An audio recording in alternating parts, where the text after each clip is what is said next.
Welcome back to the main event. We're your hosts. I'm Tara. I'm Rachel. Today we're going to be talking about the controversial topic of Dun, dun, tariffs. dun. Dun, dun, dun.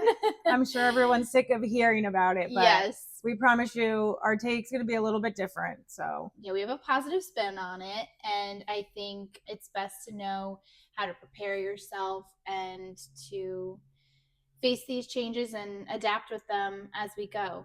So, yeah, I think that's basically the biggest thing is adapting. What can we do to kind of brace ourselves or figure this out? As of right now, we don't know what's actually going to go on. There's a lot of negotiation going back and forth. So we don't know if we're definitely getting prices raised. I have heard from some of the stylists that do listen to our show and follow us that their brands and companies and distributing companies have already gone up, which is amazing to me because the stuff in their warehouse, they're just doing it to almost take the opportunity to do it.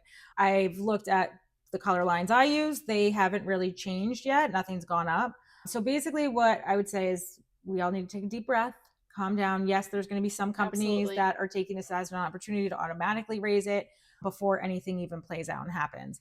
So that being said, some of the tips and tricks that we have for you or things that you might want to think about doing is really start doing an audit on your business. So whether you're a booth renter, whether you're a chair renter, salon suite owner. Yes, whether you have a whole staff of 20 people, it's time to look back at everything and really evaluate how much you're making, because color costs since COVID have been going up and up, foils have been going up and up, and this isn't anything new that we've been dealing with. Because they've increased so rapidly and so frequently, sometimes it's hard to find the time to be like, let me just look back, like what am I really making on all of this? So we recommend doing an audit of your business, which would mean looking at your color cost, your foiling cost, how much it's taking per client. So that way you can see, are you even making money? If you're a business owner and you're paying commissions, like you really have to go into that too and see, okay, are we working for free here or are we making money? So what we suggest is look at that, and then also look at some other companies, because there's some really good companies out there that are good quality that haven't jacked up their prices. For instance, the color line I use has a larger tube, so it's a larger tube than say some of the other ones. So, and it's less money but it's great, and they have an organic line, they have more natural ingredients. So try to not close yourself off to this is the brand. I understand if you're behind the chair and you're working in a salon, you don't really have much say of what product, it falls on the owner, but do a little research, bring some of it in, right? We talked about testing some of it on your client, maybe doing a little window in the back, see what you really feel. You might make some changes anyway. Even if tariffs don't affect us that much, you might decide, hey, everything's gotten too crazy. I'm going to start using this other line that maybe is better for you, and we'll talk about in another show with all the health stuff. So maybe it is time to change things up, and clients get excited with new things, and so do we as artists. So those are some of the things that we suggested. I know, Tara, you have some stuff you want to add into it as well, right? Of things that just to look at. Yeah, to add to that, I think first of all, it's important to know your numbers and really refine what do you use, what do you don't use, what do you keep buying that just sits on your shelf that you don't really need to necessarily add to your order anymore.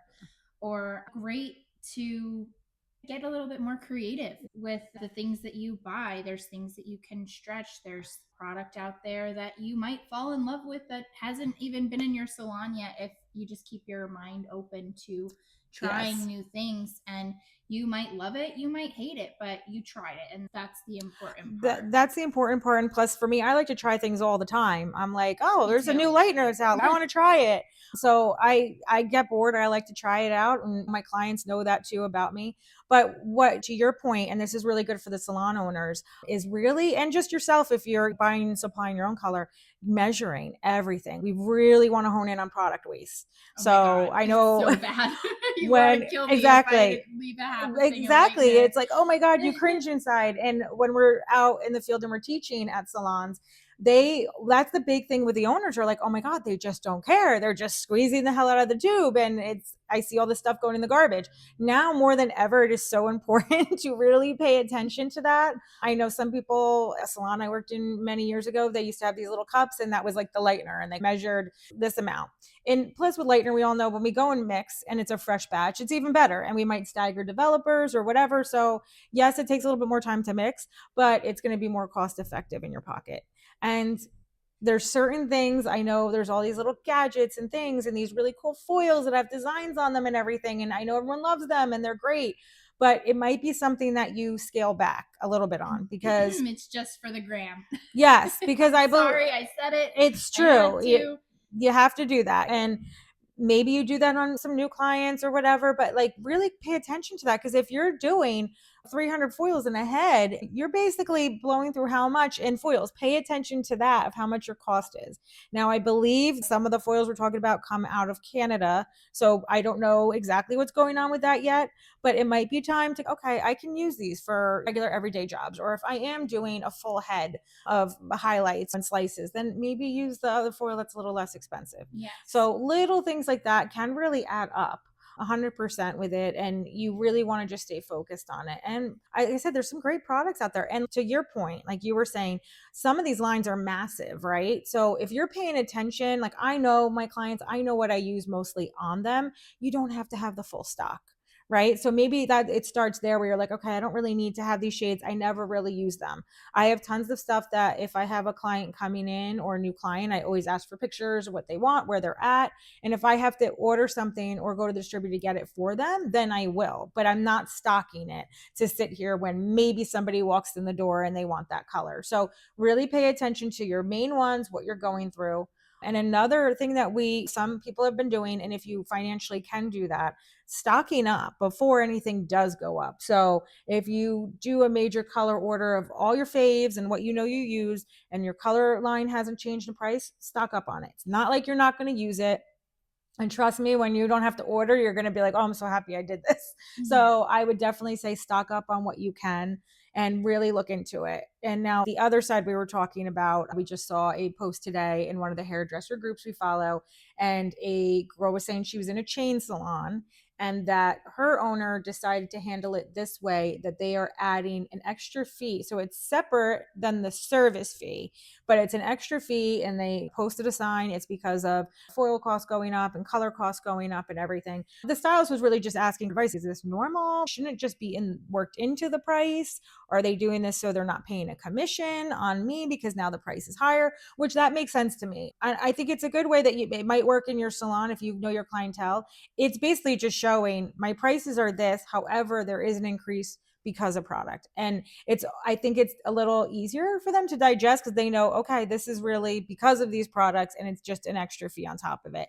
So in their heads, if prices go down or things work out, their price is still the same versus maybe that touch up for 80 is now 90 and they have a hard time swallowing the 90. I don't know. But if they see, okay, there's an additional $10 charge for product cost, it just makes it look like the owner's not trying to make, like people think we make all the money and they don't realize all the overhead. So that might be something that you think about and you might want to implement in your salon as well. I think it could be really beneficial as much as the tariffs are scary and alarming, just because it's really going to give you that wake up call that you need, that we all needed essentially in this industry, to really know your numbers and to really refine and see where you are overspending, where you're not using product, what are you throwing out, really be conscious of the things that you're measuring, to your point. I think it could be really truly beneficial in knowing that. And we do have a worksheet as a free resource for you to really put together a full blown audit of your business. And we do go more in depth about this in our subscription as well. We have live monthly group coaching calls where you get not one, but two mentors for the price of one. So you have double the feedback when you're pretty much in alignment on things together. Pretty much, and different perspectives and all of that. Sometimes we bounce off each other, but two is definitely better than one, and it's just two pros. So I think that's a great benefit. And you get a community of like-minded people, and it's also your chance to network with other stylists as well. So who knows, maybe you could be a powerhouse of referrals to each other. You never know what I think it's definitely perfect because so much, I mean, obviously we teach and we do a lot of education, so we travel around, you get to see what's going on in other states, but you don't always get to do that if you're just behind your chair. So this way you could feed off of everybody and see what they're doing over there or what their area is or what they're charging. So it's just a nice way to interact with everybody and help each other. Yes, we wanted to be able to have that opportunity to bring everybody together. because we feel like it's definitely needed, and It's the hairstylists need to time. feel empowered, And supported, united. and heard, and exactly united, to your Yep. point. We need to elevate ourselves in the industry. All as a whole. Yeah, all as a whole. So and this is again why the pricing audit too is so good, because you really need to make sure, if you haven't had a price increase, where you're at in your area and your community. So always be conscious of it. Even after this, maybe set at a point every 6 months, every year. If you want to know more about this, like Tara had said, we have a lot of resources that you can tap into. And you even said when you had taught at salons for a big corporation, Yeah, that you would help with the salons knowing their oh, numbers and anything like that. So 100%. Yeah, we've done that before. And a lot of owners, once they know, okay, we're owners too, we get it. Sometimes staff needs to hear it from somebody else, just like a child. So sometimes yes. it's owners, I tell them all the time, but then if we go in and we talk to them about it, then they listen. And sometimes it's like looking at things with a fresh eyes. Some salons have managers, or they're looking and they're like, I don't know. And we come in and we're like, well, you could do this here and you could change this, or you might want to pull this back, and just find areas that can be tweaked, or another option that maybe they haven't thought of. So it just looks at things with a fresh eye and a different perspective. So that's been great. And we love it because we're helping a lot of people. Yeah, we love to serve other salons and help make their businesses better and make them grow. Absolutely. You can leave us some comments, subscribe. Please let us know if you have any great ideas that you've been doing to help navigate the tariffs. We want to know your thoughts. Yes, your absolutely. feelings. Yeah, your feelings, your feedback, and keep tuning in for more.